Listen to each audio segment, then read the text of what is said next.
And what Oh the my heck is God. this? It's a control paladin. Humility, Sky Golem. I'd expect to see double Pyromancer or double Equality, judging by this hand, and not Quartermaster. I'd also expect to see a stampeding Kodo. No. Playing Humility and Outdoor Okay, sure. Peacekeepers? Maybe. I don't Come know. on, man. What if they run the new Paladin Legendary, Edric the Pure? That could be a cool Yeah. control Paladin card. Also another card that I've never even seen yet much is Enter the Colosseum. Which kills all the minions on the board except each player's highest attack minion. Yes. So Yeah. this is an interesting deck for it because it's definitely a control Paladin.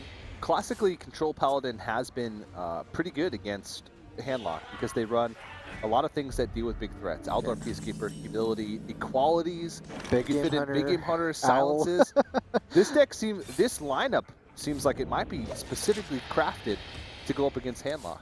I don't know how much I like this strategy of beating Handlock in a format where they can just not play Handlock. Yeah. Oh, you're taking a lineup that counters Handlock? Well, I guess Here, we'll take play a Zoo. Zoo. Yeah, Yeah. but it's a good conquest strategy in general. Yeah. I'd like to see Void Caller here because everything else is weak to something. This is still a little bit weak to Owl, but it's not as bad as getting your Drake Owl. A 4-1 is so much easier to deal with than a 3-4 after the Owl. Just gonna check and call the bluff. Oh, it is either going to be a Doom card or a Void Caller. I guess either way, next turn they can bring down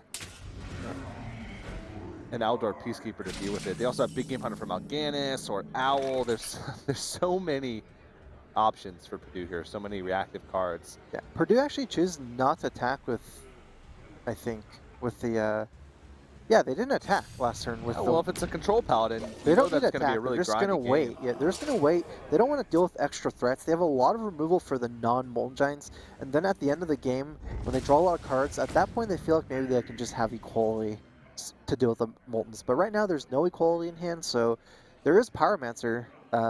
Nice little combo with equality. Pyromancer equality clears every minion on board, except for Death Rattles. Look at this. Outdoor Peacekeeper on the Doom card going into BGH. We have infinite answers here. Wooster, you are not allowed to play cards. Next turn, Twilight Drake's probably going to come down. That's going to be met with an Owl. Eventually you can still lose this matchup because even if you deal with all these minions like cheating, eventually you just get cleared by Hellfire and they have life tap. So I'd actually prefer to see at some point them holding back on some of these strong situational removals and use cards like True Silver and trading the minions in.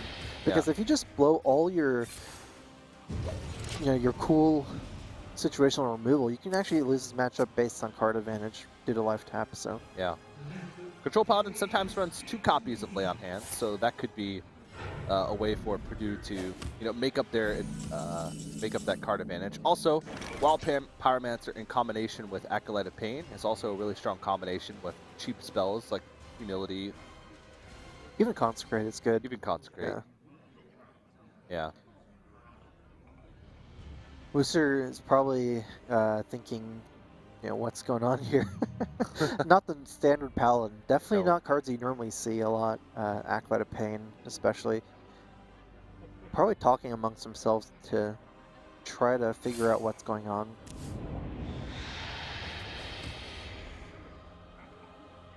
Still, though, just playing to their strengths.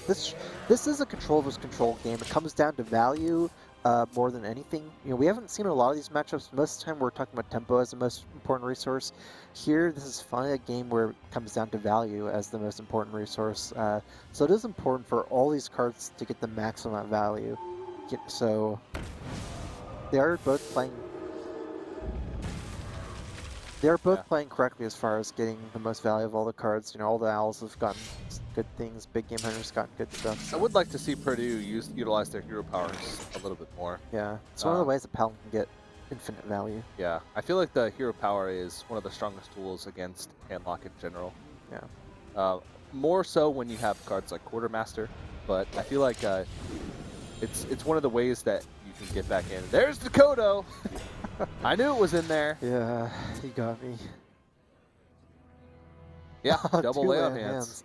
This is an interesting deck. We pretty much crafted this deck within the first, by just seeing the mulligan. Yeah. Interesting thing in this matchup, even though there's so many Paladin, like cheat cards against Handlock here, one of the ways that Handlock can get infinite values just by playing Draxus. You know, if they don't Void Call out Draxus, I think in this matchup they want to actually make an effort into getting board control somehow and playing Draxus as the minion, or not as the minion, as a battle cry. Yeah. That way they can guarantee that they can grind out the Paladin, because nothing can beat Draxus in a grinding game. It's the ultimate late game card for value.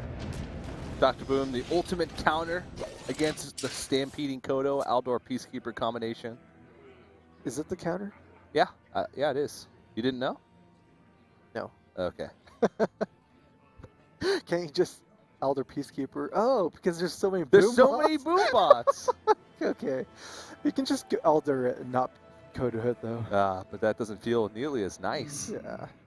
This might be just a quality, maybe. It's a lot of stuff on board. A quality Consecrate or quality Pyro? I prefer Pyro. Pyromancer is it's a weaker card of this thing. I guess there's gonna be no equality coming down here. Pyromancer plus Peacekeeper is fine.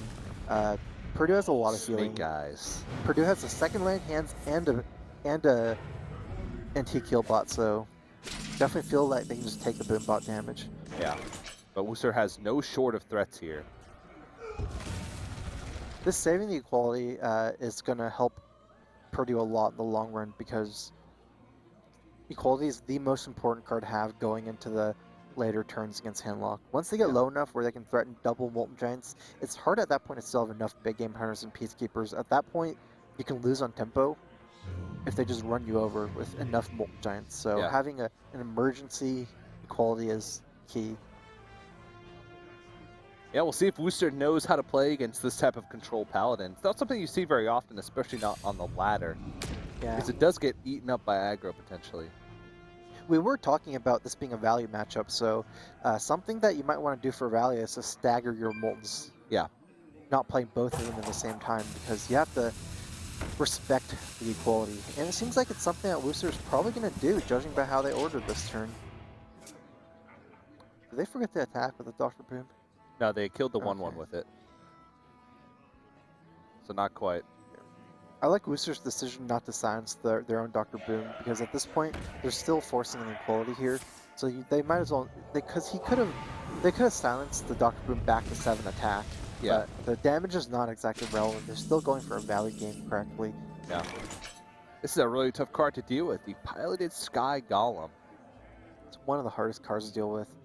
It's almost like a little bit weaker version of a Savannah Highmane, but a neutral card, so other classes can use it. Yes, it is. Now we see the second Molten Giant coming down. And now they can safely use Anti-Kill Bot because there's no benefit being at a low health threshold. I definitely would have liked to see Wooster actually tap there before playing the Molten. It would have been the same amount of mana, since they would have taken 2 extra damage. And Wooster is running out of threats right now. They need Draxus to win this game, I feel, so it's something to draw into. Yeah, Purdue still has some threats. Dr. Boom, Stampeding Kodo. Once they use that, 3/5 is a respectable body. And they still have that second equality tucked right into that hand. This might be just a turn where they go for the equality consecrate. Still keep your Sky Golem alive. Yeah, and also they can start pushing damage because no more Molten Giants. No more Molten Giants. So now's a great time to get in damage. Yeah, and Paladins do not have burst. Purdue might be thinking of a really greedy play here. Just land hands and go. It seems like they're hovering over it. Yeah, they can attack into the Molten Giant first. Whoa! Consecrate's a clear! Oh my goodness! That's a good one. Yes, it is. And there's Wooster's face. They cannot believe it. And Anti-Kill Bot just played there to put that body on the board. There's Draxus. And there's Emperor. Normally what you want to do is play Emperor before Draxus, because Draxus you can fall easily behind on tempo. Even against Paladin, if they're ahead, they can just run you over after Draxus. So it's nice to be able to Draxus and get that Inferno on the same turn. Yeah. Effectively gaining that 1 extra turn. But the turn that you're playing Emperor, you're losing tempo. Emperor's fairly strong anyways. Yeah. No No super easy move for Wooster after that. Really good for frigid snowballed. To frigid snowballed. I've never heard anybody say it out loud.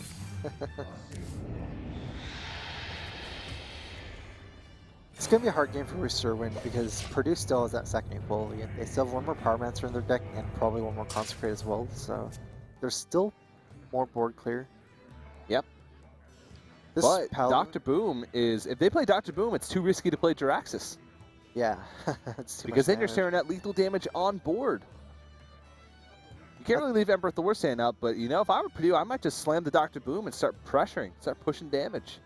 They might just slam Dr. Boom and trade for the Emperor. That's a pretty nice compromise. Yeah.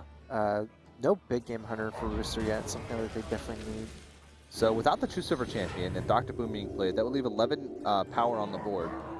And with Jiraxis, they go down to 15. So 4 damage would be needed, which, you know, with both True Silvers gone, that's kind of hard to come by. Oh, sorry.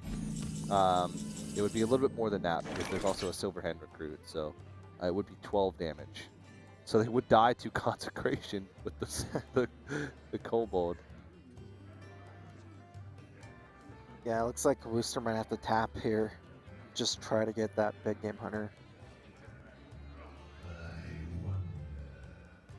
Those are not exactly good odds, but No. might be their best play still. 12 damage on board. They don't really have any way, even after they play Jiraxis, to do much of anything. Mortal Coil, not the best pickup, but they can use it to cycle. But Mal'Ganis. And I think that's with equality. Kel'Thuzad. If you equality the Mal'Ganis I don't think and it's kill it lethal. with a boom bot. What happens there actually? I'm not sure. I Do think you you're get still immune. unimmune? Yeah, I almost feel like you might still be immune. Let's see. I don't even know if Purdue knows because they have slightly puzzled looks on Now their they're- faces also. Yeah, because if they're immune, it's not lethal. Yeah. Let's see. Nope, you're not nope. immune. Okay. And they're like, okay, well, now we know how it works. Yeah. All right, and Purdue is going to put themselves on the board.